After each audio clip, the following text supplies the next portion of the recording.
आज मैं आपको कक्षा 6 के लिए पाठ 5 शब्द विचार पढ़ाने जा रही हूँ। पहले भी हम ये पढ़ चुके हैं, आपको हमने ऑडियो क्लासेस दी हैं। ऑडियो में आपको समझ में आया होगा कि शब्दों के बारे में हमने आपको बताया था, शब्द क्या होते हैं। हमने वर्ण पढ़ा है, हमारी हिंदी भाषा में जो वर्णमाला होती है और इसी वर्णमाला से हमारे शब्दों का आविष्कार हुआ है।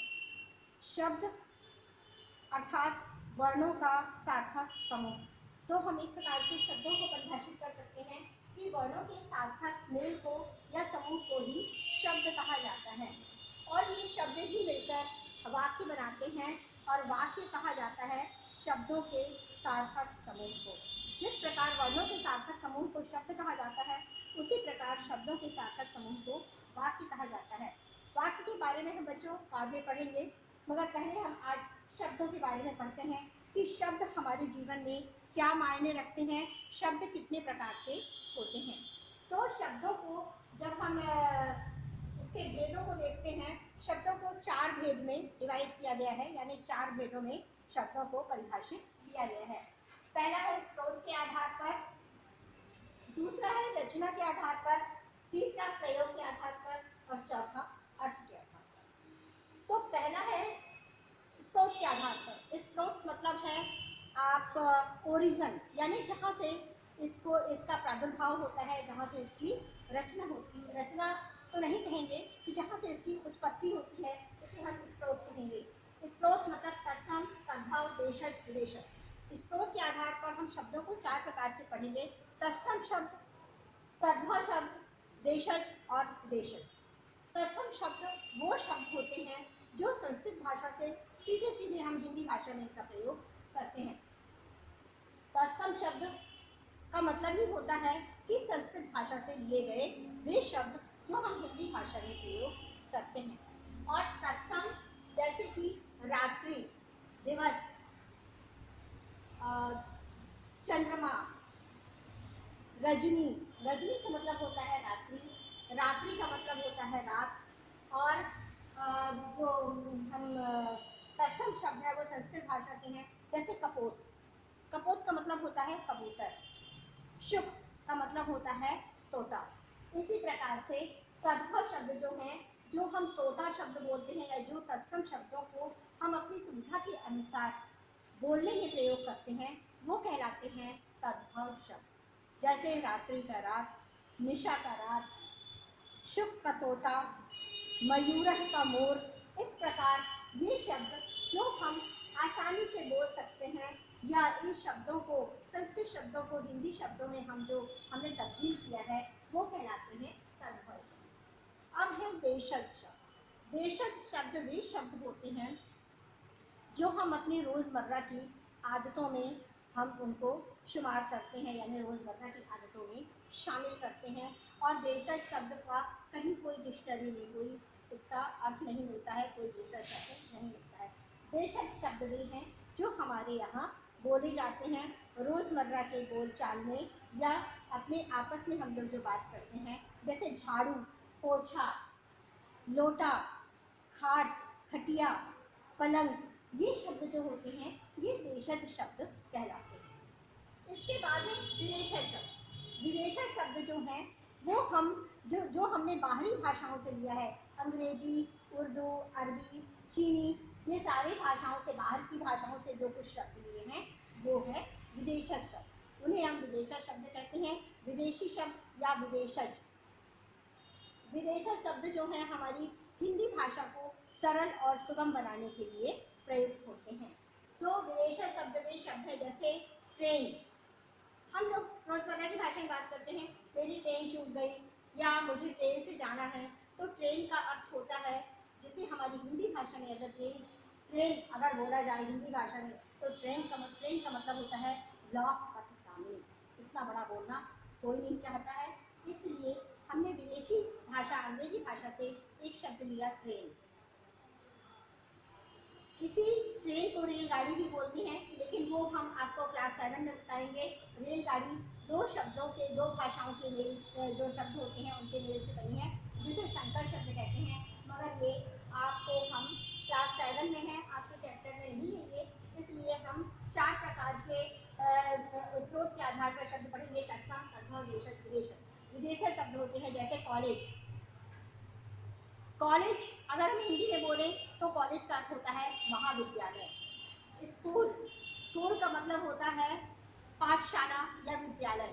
जो हमें बोलने में थोड़ा सा अटपटा लगता है या हम रोज़मर्रा की आदतों में हो गया है, हम स्कूल जा रहे हैं, हम कॉलेज जा रहे हैं, हॉस्पिटल जा रहे हैं, डॉक्टर, डॉक्टर का मतलब होता है चिकित्सक हिंदी भाषा में। तो इस प्रकार से हम अपनी भाषा को सुगम बनाने के लिए या हम अपनी सहूलियत के अनुसार जो बाहर की भाषाओं के शब्द इस्तेमाल करते हैं उन्हें विदेशज शब्द। तो बच्चों ये तो रहे 4 प्रकार के स्रोत के आधार पर शब्दों के भेद। अब हम पढ़ेंगे रचना के आधार पर शब्दों के भेद में एक है रचना के आधार पर। तो रचना के आधार पर हमने 3 प्रकार के शब्द लिए हैं, रूढ़, यौगिक और योगिक। रूढ़ शब्द वे होते हैं जिन्हें तोड़ा नहीं जा सकता है, यानी कि तोड़ने के बाद में उनका कोई भी औचित्य नहीं रह जाता है या उनका कोई भी अर्थ नहीं रह जाता है। जैसे घोड़ा, अब हमने घोड़ा को तोड़ दिया, एक आएगा घो, दूसरा आएगा ड़ा। ना घो का कुछ मतलब होता है और ना ड़ा का कुछ मतलब होता है, तो ये होता है रूढ़ शब्द। ये रूढ़ होते हैं कि 2 शब्दों को के मेल से जो शब्द बनता है उसको अगर विभाजित कर दिया जाए या तोड़ दिया जाए तो उसका कोई भी मतलब नहीं होता है, इसलिए ये रूढ़ शब्द कहलाते हैं कि दोनों ही आपस में अकड़े हुए रहते हैं, अकड़ में टने रहते हैं। जैसे बहुत अकड़ रहती है ना कई लोगों को, तो जैसे अकड़ जाते हैं, इसका कोई भी अर्थ नहीं होता है, इसलिए इसे रूढ़ कहते हैं। यानी कि जो तोड़े जाने के बाद में उनका कोई भी औचित्य या कोई भी मतलब नहीं होता है। इसके बाद है यौगिक। यौगिक शब्द जैसे नाम से ही है, यौगिक का मतलब है मिला होना या मेल जोल। तो यौगिक का मतलब होता है 2 शब्दों से मिलकर बने हुए शब्द। 2 शब्द अलग अलग जो अपने आप में पूर्णतः सार्थक होते हैं, मगर यौगिक होने के बाद में वो अपना अर्थ बदल लेते हैं, यानी उसका दूसरा ही अर्थ हो जाता है, तो वो यौगिक शब्द कहलाते हैं। यौगिक शब्द जैसे आपने पाठशाला सुना होगा, तो पाठ का मतलब होता है लेसन और शाला का मतलब होता है स्कूल या विद्यालय। तो पाठशाला, पाठ अलग होता है, शाला अलग होती है, जहाँ पे बहुत सा बच्चों का समूह होता है। तो पाठशाला विद्यालय हुआ और पाठ अलग है, शाला अलग है, तो दोनों ही शब्द अलग अलग होते हैं। जैसे रसोई घर, रसोई का मतलब होता है खाना। जैसे हम बोलते हैं रसोई तैयार है या खाना तैयार है, रसोई का मतलब होता है खाना। और घर का मतलब होता है जहाँ हम रहते हैं। मगर रसोई घर होने के बाद में यौगिक शब्द बन जाने के बाद में उसका एक ही अर्थ होता है किचन या जहाँ खाना बनाने का स्थान होता है, उसे हम रसोई घर कहते हैं। अब है तीसरा योग रूढ़। योग रूढ़ जो यौगिक होते हैं मगर यौगिक होते हुए भी रूढ़ होते हैं, यानी किसी व्यक्ति विशेष या वस्तु विशेष के लिए जो शब्द इस्तेमाल किए जाते हैं उन्हें योग रूढ़ कहते हैं। जैसे नीलकमल, नील यानी नीला, कमल मतलब पुष्प। तो नील कमल होने के बाद में नीला कमल, हर कमल नीला नहीं होता है, इसलिए इसे नीलकमल। नीलकंठ, नीला है जिसका कंठ, ये हम समाज में भी पढ़ते हैं लेकिन उसकी चर्चा हम बाद में करेंगे। नीलकंठ यानी नीला है जिसका कंठ, अर्थात सबका कंठ नीला नहीं हो सकता है। ये या तो एक पक्षी के बारे में कहा जाता है या भगवान शिव के बारे में कहा जाता है। तो ये है योग रूढ़। योग रूढ़ मतलब कि यौगिक होते हुए भी जो किसी पर्टिकुलर या किसी व्यक्ति विशेष या वस्तु विशेष के बारे में कहा जाता है उसे योग रूढ़ कहते हैं।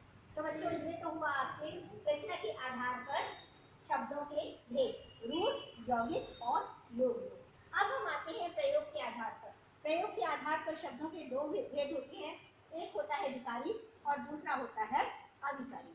तो विकारी शब्द वे होते हैं जिनमें कोई भी विकार उत्पन्न होता है और अविकारी शब्द वे होते हैं कि जिनमें कभी भी कोई भी परिवर्तन या कोई भी तब्दीली नहीं होती है। तो वे शब्द जिनमें लिंग, वचन और काल के बदल जाने पर कोई परिवर्तन नहीं होता है वो अविकारी शब्द कहलाते हैं, और वे शब्द जिनमें लिंग, वचन और काल बदल जाने पर विकार उत्पन्न हो जाता है या वे शब्द बदल जाते हैं उन्हें हम अविकारी कहते हैं। मुख्यतया वचनबोधक जो शब्द होते हैं और, एवं, तथा, इसलिए इस शब्दों में कोई भी विकार उत्पन्न नहीं हो सकता है। इसलिए ये समुच्चय बोधक जितने भी शब्द हैं वो अविकारी कहलाते हैं। मगर विकारी शब्द जो होते हैं, संज्ञा सर्वनाम के रूप में हम जिन शब्दों को लेते हैं उनमें विकार उत्पन्न हो सकता है, इसलिए हम इन्हें विकारी शब्द कहते हैं। जैसे लड़का, अगर लिंग बदल दें तो लड़की हो जाएगा, तो इसमें विकार उत्पन्न हो गया, यानी लड़का विकारी शब्द है। अब अगर वचन बदल दें तो लड़का से लड़कों हो जाएगा या लड़के हो जाएंगे, तो ये इसीलिए विकारी शब्द है। तो इस प्रकार जिन शब्दों में विकार उत्पन्न हो जाता है या परिवर्तन आता है उन्हें हम विकारी शब्द कहते हैं, और जिन शब्दों में कोई भी परिवर्तन नहीं आता है उन्हें हम अविकारी शब्द कहते हैं। किंतु ध्यान रहे कि ये सिर्फ लिंग, वचन और काल के बदलने पर ही होता है, वरना ये शब्द आपस में स्थिर होते हैं। अब है चौथा, अर्थ के आधार पर। अर्थ के आधार पर शब्दों के बहुत से भेद होते हैं जिनके बारे में हम आपको बताने जा रहे हैं। एक आर्थी या समानार्थी, यानी एक आर्थी, एक शब्द का एक ही अर्थ होता है, इसे हम एक आर्थी कहते हैं। एक ही शब्द के अनेक अर्थ होते हैं, उसे अनेक आर्थी कहते हैं।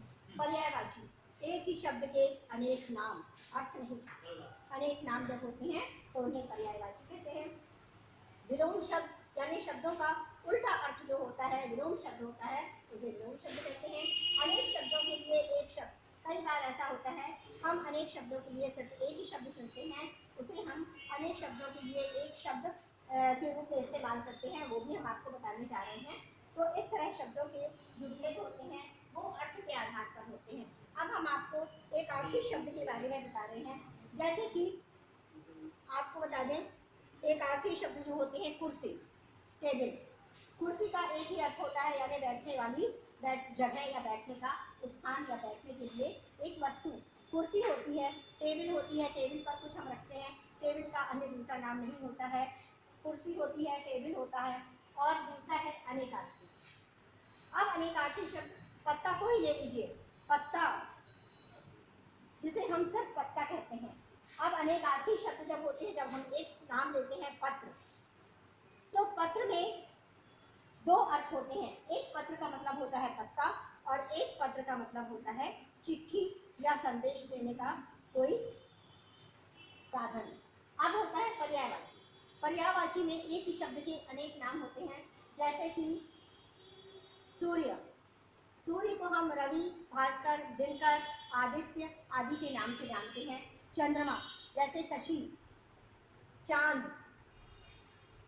तो ये है पर्यायवाची शब्द। और विलोम शब्द, विलोम शब्द मतलब उल्टा अर्थ प्रदान करने वाले या अपोजिट वर्ड मीनिंग वाले जो शब्द होते हैं उन्हें विलोम शब्द कहते हैं। जैसे सीधा, उल्टा, ऊपर, नीचे, आगे, पीछे। तो इस प्रकार जो शब्द होते हैं विलोम शब्द कहलाते हैं। अनेक शब्दों के लिए एक शब्द। अब ये आपको पता होगा कि अनेक शब्दों के लिए एक शब्द हम कैसे इस्तेमाल करते हैं। तो ये शब्द हैं अनेक शब्दों के लिए एक शब्द। जैसे साल में एक बार होने वाला या वर्ष में एक बार होने वाला। तो वर्ष में एक बार